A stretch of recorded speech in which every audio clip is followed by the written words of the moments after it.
창세기 16장입니다. 창세기 16장 1절로 마지막 16절까지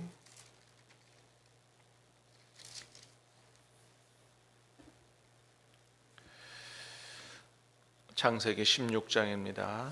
아브라함의 아내 사레는 출산하지 못하였고 그에게 한 여종이 있으니 애굽 사람이요 이름은 하갈이라.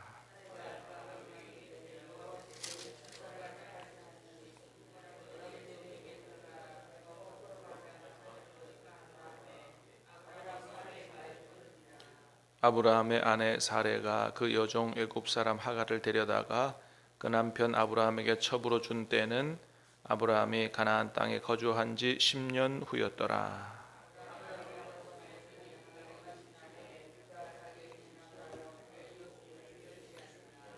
사레가 아브라함에게 이르되 내가 받는 모욕은 당신이 받아야 옳도다. 내가 나의 여종을 당신의 품에 두었거늘 그가 자기의 임신함을 알고 나를 멸시하니 당신과 나 사이에 여호와께서 판단하시기를 원하노라.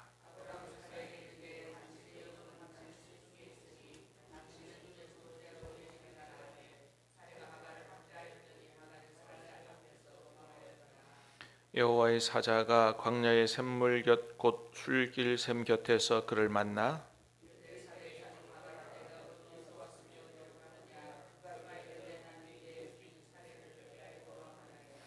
여호와의 사자가 그에게 이르되 내 여주인에게로 돌아가서 그 수하에 복종하라.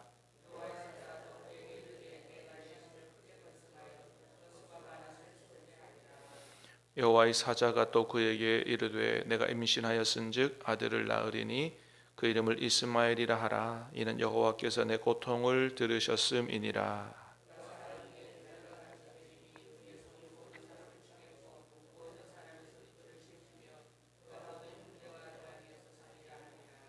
하갈이 자기에게 이르신 여호와의 이름을 나를 살피시는 하나님이라 하였으니 이는 내가 어떻게 여기서 나를 살피시는 하나님을 배웠는고 함이라.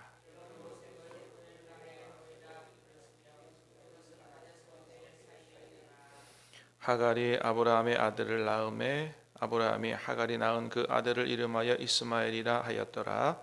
하갈이 아브라함에게 이스마엘을 낳을 때에 아브라함이 86세였더라. 아멘. 자, 오늘 말씀은 평안했던 아브라함 가정에 이제 갈등이 찾아오는 것을 보여주는데요.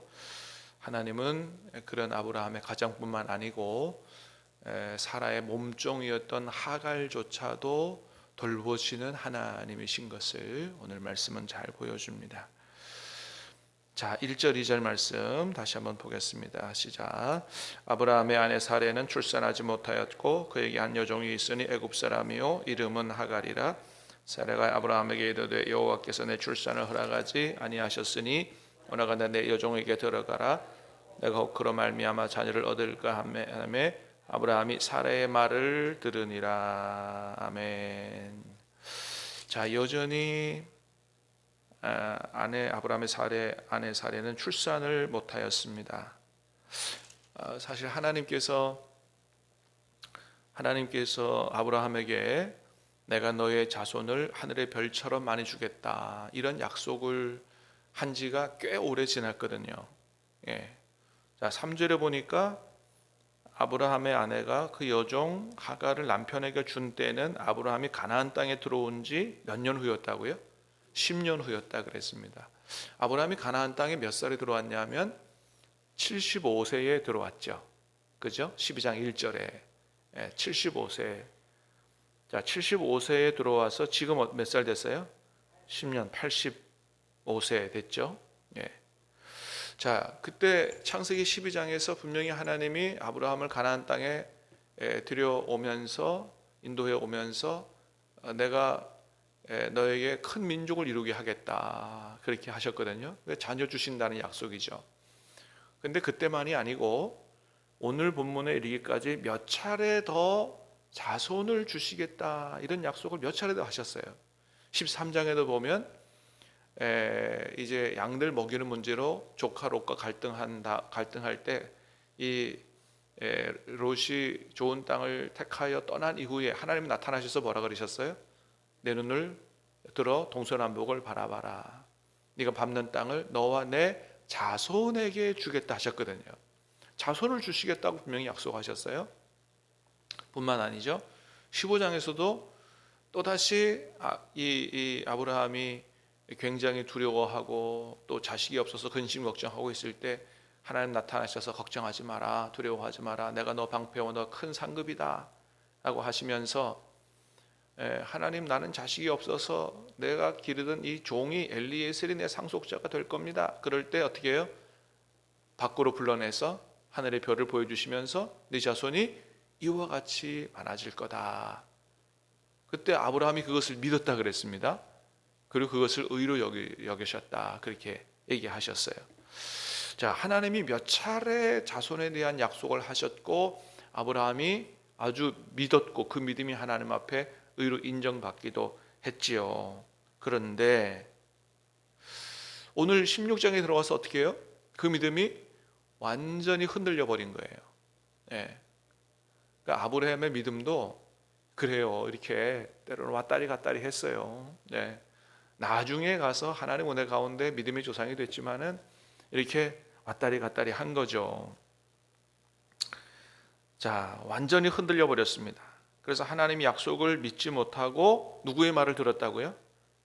2절에 보니까 사례의 말을 들으니라. 이제 요게 문제인 거예요. 예.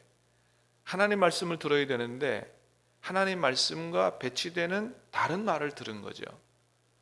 여러분, 하나님 말씀과 배치되면 듣지 마시길 바랍니다. 예, 하나님 말씀을 들어야 돼요. 예.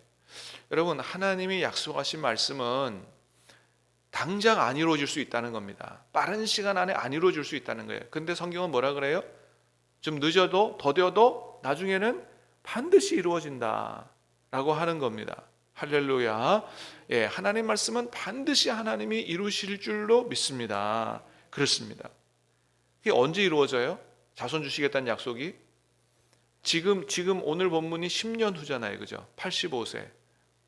아들 이삭을 몇 세 얻어요? 100세. 그러니까 이제 85세에 임신을 하고 86세에 낳거든요. 그러니까 이스마엘을 얻은 다음에도 몇 년 더 있어야 돼요? 14년 더 있어야 되거든요. 그러니까 하나님이 이렇게 일하신다니까요. 아니, 세상에 지금 그 믿음이 흔들려가지고 이스마엘을 낳았는데도 14년 더 있다가 주세요. 하루 1년, 2년 더 있다가 주시는 것도 아니에요. 네. 그러니까 하나님이 일하시면 우리의 생각과는 완전히 다르다는 거예요. 하나님의 생각하시는 때가 있다는 겁니다. 그 때가 돼야 하나님이 그걸 이루어 주신다. 여러분, 주님이 다시 오신다고 몇 년 전에 약속하셨어요? 2000년 전에 약속하셨습니다. 주님의 약속이 몇 년 동안 안 이루어졌어요? 아브라함에게 한 약속은 유도 아니에요. 주님 하신 약속은 지금 2000년째 안 이루어지고 있어요. 그러나 어떻게 해요? 주님의 때가 되면 반드시 이루어준다. 이걸 우리가 믿을 수 있어야 된다. 그렇지 않으면 다른 음성에 귀를 기울여야 되고 아브라함처럼, 오늘 본문의 아브라함처럼 이렇게 실수하게 된다라고 하는 거죠. 그래서 이 믿음이 흔들려 버린 아브라함, 이제 결국은 아내 사례의 말을 듣고 몸종 하갈을 취하게 되죠. 근데 사실은 이렇게 해서 후손을 이어가는 것은 그 당시의 일반적인 관행이었다 그러죠. 예. 뭐 우리나라도 옛날에 그랬어요, 그죠? 예. 정실 부인이 아이를 낳지 못하면 어떻게 해요? 첩을 들여서 아이를 낳고 대를 이어갔거든요. 예. 그 뭐 대가 끊긴다 그런 건 뭐 아주 가문의 생명이 끊긴다 이렇게 생각했기 때문에, 그러니까 옛날 이 아브라함 시대에도 그게 관행이었습니다. 그러니까 아브라함이 후손을 이어가는 것을 하나님의 약속을 붙들고 이어간 게 아니고 어떻게 이어가려고 한 거예요? 예, 세상 관행으로 그렇게 하려고 한 거거든요. 근데 여러분, 하나님은 그렇게 일 안 하신다.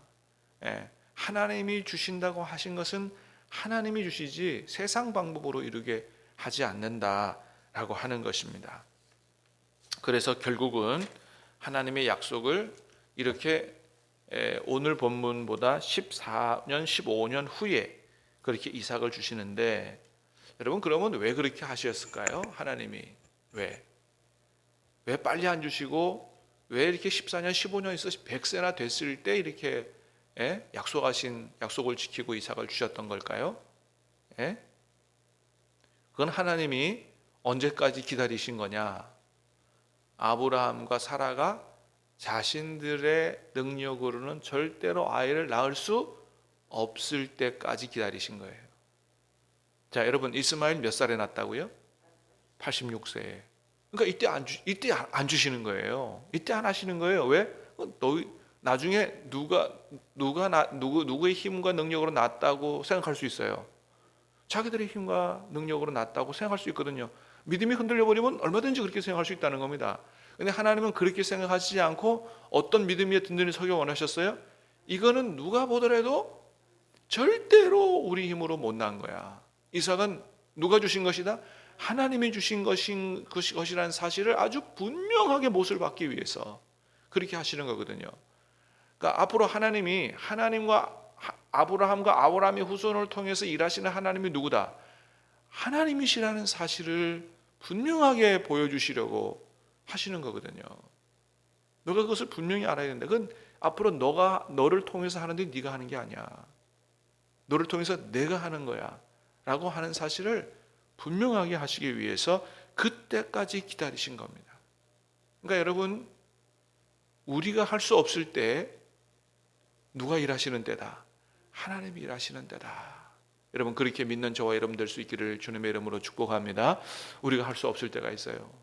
진짜 능력이 없고 또 건강도 안 되고 뭐가 안 될 때가 있어요. 그렇게 하려고 해도 안 될 때가 있어요. 누가 하신다? 하나님이 하신다라는 사실을 믿고 소망 가운데서 믿음 가운데 든든히 설 수 있기를, 더욱더 주님 바라볼 수 있기를 주님의 이름으로 축복합니다. 그리고 하나님의 역사를, 기적을 경험할 수 있기를 주님의 이름으로 축복합니다. 그렇습니다. 그때까지 하나님이 기다리신 거다. 근데 그 하나님의 때를 기다리지 못하고 이제 세상 방법으로 자손을 이어가려고 했죠. 결국 하갈이 임신했어요. 하갈이 임신하니까 어때요? 사람은 참 이래요. 조금만 힘이 생기면 사람이 변해요. 그래서 그동안 잘 섬겨온 몸종이 주인을 멸시하죠. 멸시하다 보니 어떻게 해요? 부부 싸움이 일어납니다. 평안했던 믿음의 가정 아브라함 가정에서 부부 싸움이 일어나요. 그러니까 이제 남편이 당신 종이잖아, 당신이 알아서 해. 그러니까 이제 하갈을 학대하기 시작합니다. 하갈이 나중에 집을 나가서 도망을 갔어요. 네. 여러분 평안한 아브라함 가정에 불화가 찾아온 이유가 뭐라고요? 아브라함이 하나님을 온전히 믿지 못했기 때문이다. 그러니까 아브라함이라든지 사라든지 누구 하나 하나님 말씀을, 약속의 말씀을 굳게 붙잡고 믿음에 든든히 섰으면 이런 갈등은, 이런 불행은 찾아오지 않은 거죠. 근데 결국은 불신앙 때문에, 믿지 못했기 때문에 이런 어려움이 찾아온 거죠. 그래서 사라가 하갈을 학대하고 하갈이 광야로 도망합니다. 7절 8절 두 절을 보겠습니다. 시작. 여호와의 사자가 광야의 샘물 곁 술길 샘 곁에서 그를 만나 이르되 사라의 여종 하갈아 내가 어디서 왔으며 어디로 가느냐? 그가 이르되 나는 내 주 사라를 피하여 도망하나이다. 아멘. 결국 광야로 도망갔어요. 샘 곁에서 하나님의 사자가 찾아갔습니다. 그리고 뭐라 그래요? 내가 어디서 왔으며 어디로 가느냐. 참 하나님은 이렇게 우리 인생에게 철학적인 질문을 하세요. 아담도 죄짓고 나서 도망가 숨었을 때 하나님이 찾아오셨어요. 뭐라고 그러세요? 네가 어디 있느냐 물으세요. 그러니까 길의 방향만 묻는 게 아니고 뭘 묻는 거예요? 인생의 방향을 묻는 거죠. 네가 지금 인생을 제대로 가고 있느냐. 하나님이 그거 어디로 가는지 모르겠어요, 그죠? 그러니까 방향보다 중요한 건 인생의 방향이거든요. 길의 방향보다. 네가 지금 너의 인생이 지금 바르게 가고 있느냐 이거 질문하는 거예요. 자, 어디로부터 왔으며 어디로 가느냐. 여러분 이거 아는 게 대단히 중요합니다. 세상 사람들은 죽음 맞을 때 두려워 벌벌 떠는 이유가 뭐예요? 어디로 가는지 모르거든요. 그러나 예수님 안에서는 뭘 알아요? 우리가 어디서부터 왔으며 어디로 가는지를 잘 알죠. 하나님이 내게 생명을 주셨고 이 땅에서 하나님의 일을 이루고 나중에 하나님 품 안으로 간다. 여러분, 이것에 대한 답을 한다고 하는 게 이게 얼마나 큰 복인지 모르는 거거든요. 네. 그래서 방황하지 않죠. 자, 그런 질문을 하십니다. 그래서 도망갑니다. 그랬더니 어떻게 해요? 인생의 방향을 바로 잡아줘요. 주인에게로 돌아가라. 너 인생을 하나님 뜻대로 바르게 살아라. 그렇게 말씀하시죠. 자, 그러면서 하는 말이 10절 11절입니다. 시작. 여호와의 사자가 또 그에게 이르되 내가 내 씨를 크게 번성하여 그 수가 많아 셀 수 없게 하리라. 여호와의 사자가 또 그에게 이르되 내가 임신하였은즉 아들을 낳으리니 그 이름을 이스마엘이라 하라. 이는 여호와께서 내 고통을 들으셨음이니라. 10절에 보니까 뭐라 그래요? 내가 내 씨를 크게 번성하여 수가 많아지게 하리라. 하나님의 사자가 얘기했다는 것은 누가 얘기한 거와 똑같아요? 하나님 말씀하신 건 똑같죠. 그러니까 지금 학대받는 걸 피해서 도망하는 하갈에게 어떻게 해요? 네 후손을 번창하게 하겠다고 약속하세요. 그리고 어떻게 해요? 아들을 낳으면 이름을 이스마엘이라고 하라. 이 이유가 뭐라고요? 여호와께서 내 고통을 들으셨음이라라고 하는 거죠. 그러니까 여러분, 하나님이 이 사라와 아브라함 아니라도 이 하갈은 히브리 사람도 아니에요. 애굽 사람이에요. 이방인이에요. 이방인의 그 고통스러운 신음소리도 들으시는 하나님이라는 거예요. 여러분, 하물며 하나님의 자녀인 우리들의 기도를 안 들으시겠느냐 이거예요.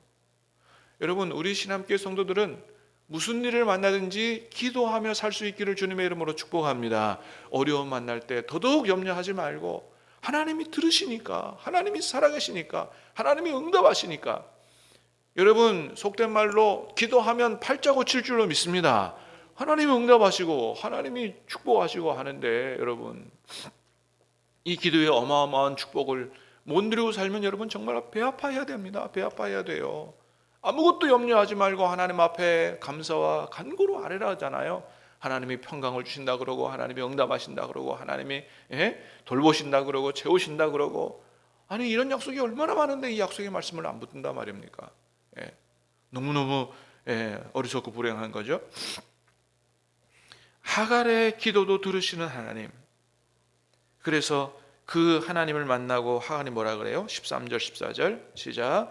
하갈이 자기에게 이르신 여호와의 이름을 나를 살피시는 하나님이라 하였으니 이는 내가 어떻게 여기서 나를 살피시는 하나님을 비웃는고 함이라. 이름으로 그 샘을 부알로이라이라 불렀으며 그것은 가데스와 베레 사이에 있더라. 13절입니다. 하갈이 자기에게 이르신 여호와 이름을 뭐라고요? 나를 살피시는 하나님이라 하였으니 이는 내가 어떻게 여기서 나를 살피시는 하나님을 배웠는가 함이라. 나를 살피시는 하나님. 여러분, 밑줄 쫙 긋고, 여러분 얼마나 기가 막힌 하나님이에요. 여러분, 우리 하나님은 어떤 하나님이시라고요? 나를 살피시는 하나님.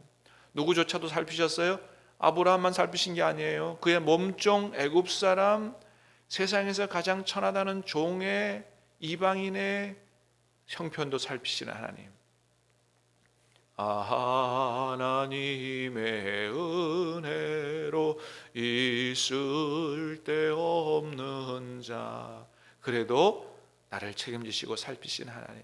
여러분, 우리 하나님이 이런 하나님이심을 우리 가슴에 새기고 아무것도 염려하지 말고 기도와 간구로 하나님 앞에 모든 걸 아뢰고 하늘 평안을 누리고 복되게 하나님의 응답과 기적의 역사, 채우시는 역사를 경험하고 그렇게 주님을 자랑하고 간증하며 살기를 주님의 이름으로 축복합니다. 기도하겠습니다. 하나님 아버지,